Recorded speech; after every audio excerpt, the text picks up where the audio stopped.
All right, so we're going to look at how you are understood in a classroom. So it's a big problem or just something to deal with inside of a normal classroom, any grade level, all the way from K through college level, is how do you know that what you're saying, what you're doing in class is being understood by the people who need to understand it, your student population, right? So what are the ways that you interact with them? How do you know that what you're saying is being heard and is being heard the way that you're meaning for it to be said and heard? So, and I've run through a number of different aspects of this with you as we run through do this short discussion. But one of the big pieces to understand is that what you're saying isn't always going to be received the way you say it.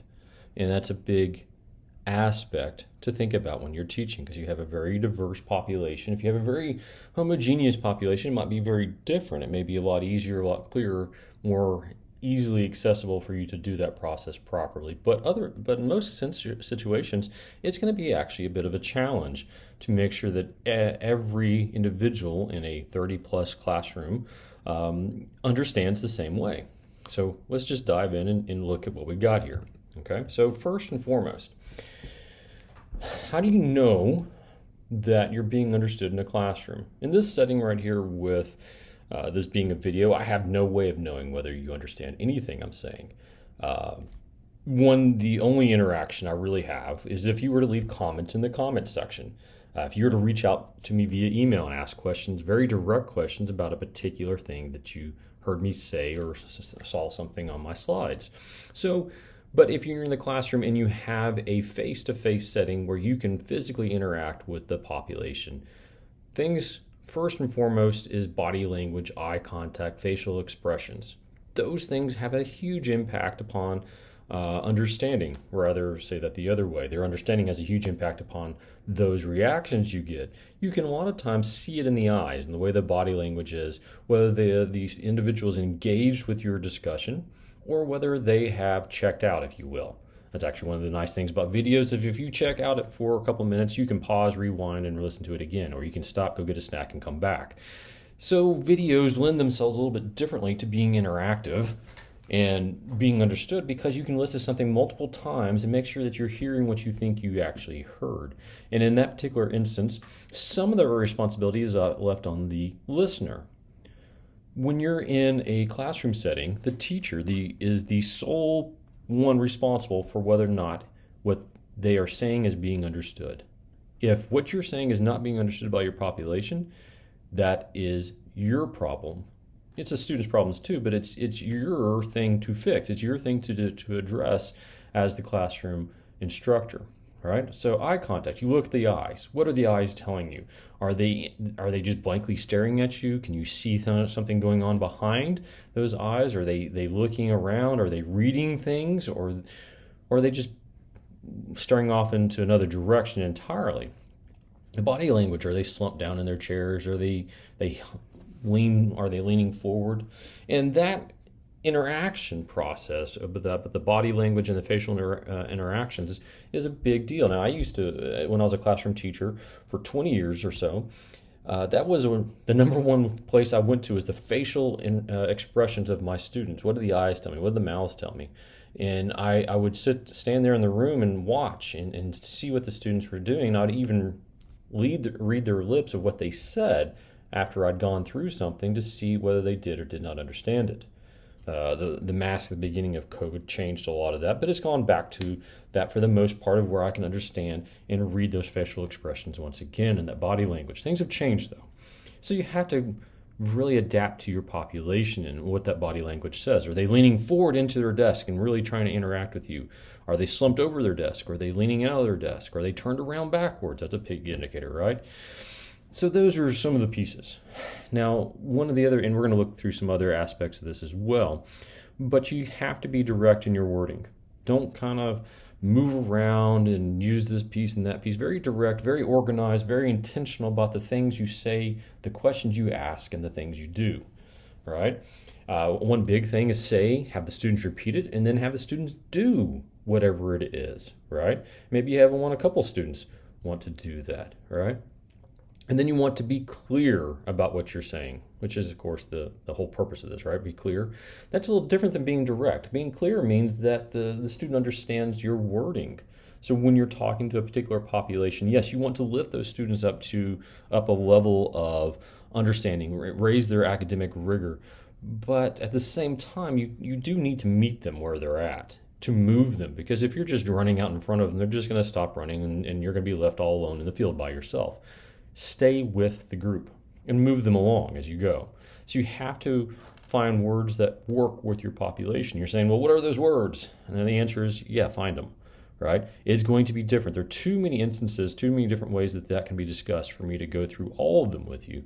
So you really have to pay attention to your population and what are the words and the interactions and the expressions that your population has, and how can you use that to access them better so that they learn better, all right?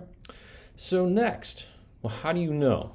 You can create physical indicators that you can see or hear. So this is one of the things. A lot of students, high schoolers especially, are really bad about that interaction piece. So they reach this age where they just kind of no emotion whatsoever unless it's an extreme of some sort. So little nuances are difficult from time to time. And I've actually posted a video that I use all the time in my classrooms, which are interactive hands, and one side is warm, one side is cool. And the idea is the cool color is the student feels cool, they understand what they're doing. They turn it to a warm color when things get a little shaky and they don't understand, or they don't understand at all. And that piece, that actually is an interactive piece that's very useful. There's also Fist of Five, and there's also other things you can do that help with that physical interaction, create physical indicators that you can see. And that's a thing that you can engineer inside your classroom to help you. You can ask that question, do you understand what I just said? Do you understand the process we just went through? And then you wait for a reply. It might be hard to see it, and it may take a little bit of time. One rule I always heard is count to 3 in your head before you did anything. I always thought that 3 was not long enough. When I would ask a question, I would sometimes count to 10 in my head before I would move on. And I did that because I taught math.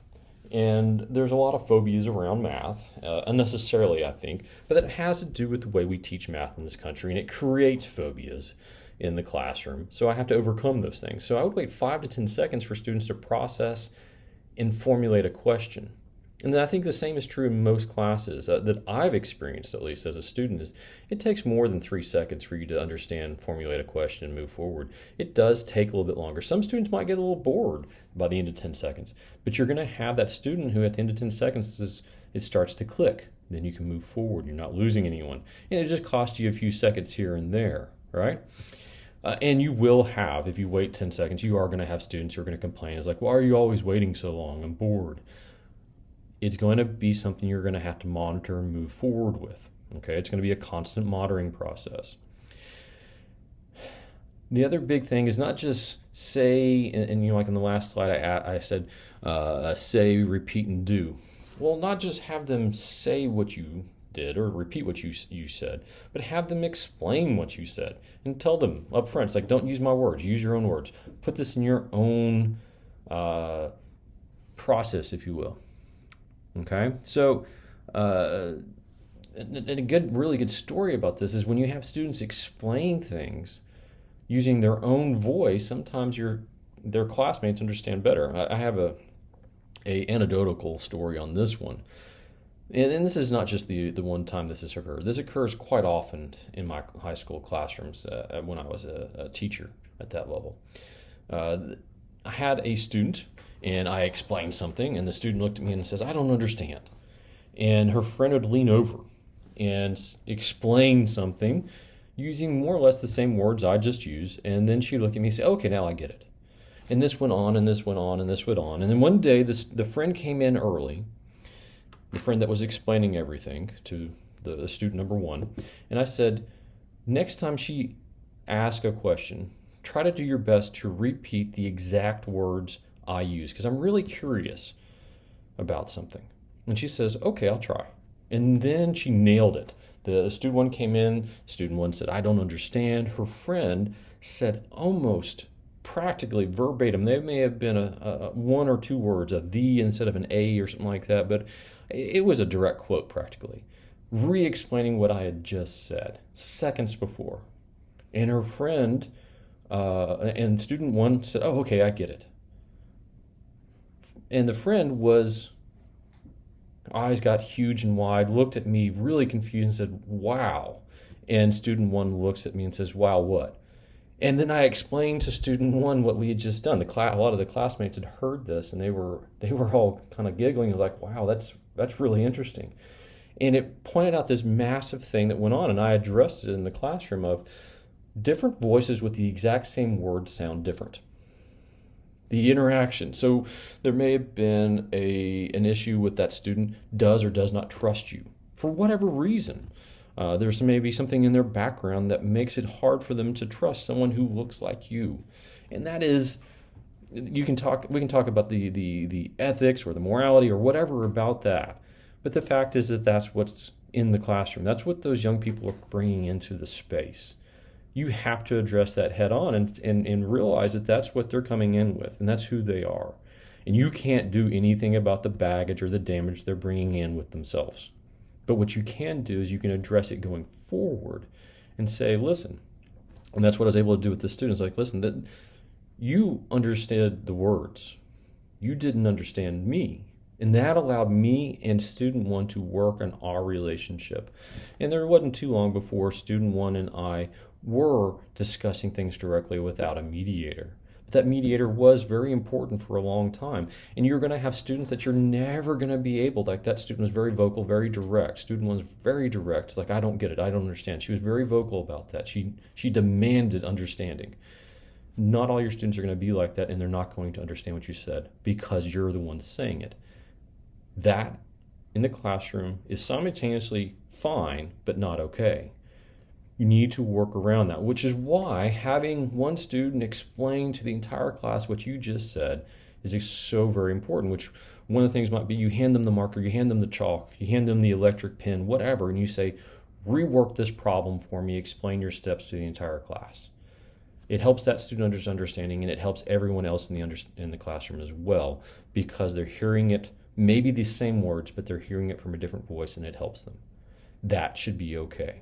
You still need to be the expert in the room, but it's okay to have additional help with translations. Make sense? I hope so. Leave a comment if it does, and send me an email. Anyway, so being clear. What is being clear? Well, to be clear, what's clear to one person is not another. I grew up in the Deep South, and there are certain phrases and words that I use that even to this day, after more than 2 decades of marriage, my wife still doesn't always get some of those phrases. And that's not anything against her. That's what I grew up in, right?